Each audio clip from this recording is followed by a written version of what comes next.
Sabtu 23 Maret 2024, kebakaran terjadi di pertigaan jalan masuk ke pasar, memakan satu korban jiwa. Sebelumnya, salah satu penghuni kos diketahui tidak terlihat saat dilakukan proses pemadaman hingga dilakukan pembasahan. Alhasil ini membuat petugas damkar dan aparat kepolisian panik. Mendengar ini, petugas di lapangan langsung dikerahkan mendekati lokasi bangunan yang terbakar dan membongkar satu persatu bongkahan seng dan kayu. Tetangga korban yang awalnya menyadari tidak adanya kehadiran korban yang berprofesi sebagai pedagang es krim ini langsung melapor kepada petugas damkar. Air semprotan pun dipercepat untuk memastikan tak ada api dan selanjutnya dilakukan pencarian. Kabid Damkar Veronita S. Kirana yang memimpin tim juga bergegas membantu pencarian. Korban sempat dihubungi melalui telepon seluler, namun tak ada jawaban. Naas, korban ditemukan dalam keadaan meninggal dunia di bawah puing bekas kebakaran. Kabid Damkar Kota Jayapura, Veronita S. Kirana, menjelaskan bahwa berawal dari laporan warga via telepon, terjadi kebakaran di Hamadi Pertigaan. Api berasal dari salah satu dapur milik warga yang menggunakan penerangan lilin. Kejadian kebakaran di hari Sabtu tanggal 23 Maret tahun 2024 yang terjadi di Hamadi Pertigaan di Kelurahan Hamadi, Distrik Jayapura Selatan, RT 03 RW 9. Kami mendapatkan laporan via telepon kami dari masyarakat yang menyatakan bahwa tepat di jam 08.30 WIB terjadi kebakaran di daerah Hamadi Pertigaan dengan objek yang terbakar adalah rumah kos-kosan. Iya, api diduga berasal dari salah satu dapur milik warga yang kemungkinan besar digunakan pada saat pelaksanaan atau melaksanakan makan sahur. Ya, aktivitas dapur sudah mulai dilakukan dan kemudian human error bahwa lilin yang digunakan karena di daerah situ tidak menggunakan listrik, maka mereka menggunakan penerangan dari sumber penerangan lilin. Kemudian api dengan cepat merambat.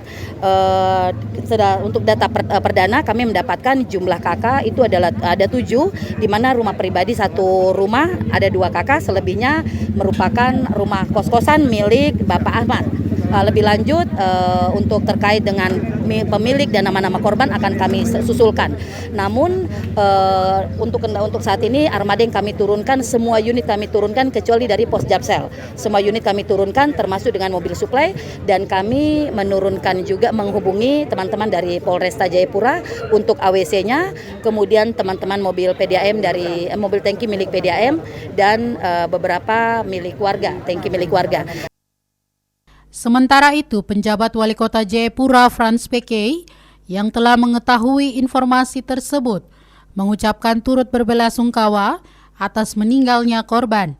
Selain itu, penjabat Wali Kota menyampaikan bahwa berkaitan dengan pemakaman korban akan ditanggung seluruhnya oleh pemerintah Kota Jayapura.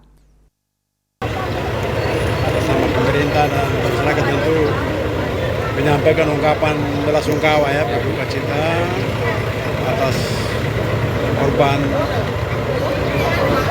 kebakaran, 1 orang nyawa meninggal dunia, dan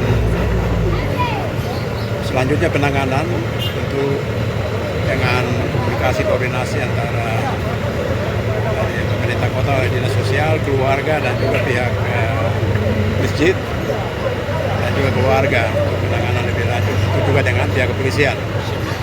Saat ini kan sudah dibawa ke Rumah Sakit Bayangkara untuk diidentifikasi dan proses lebih lanjut.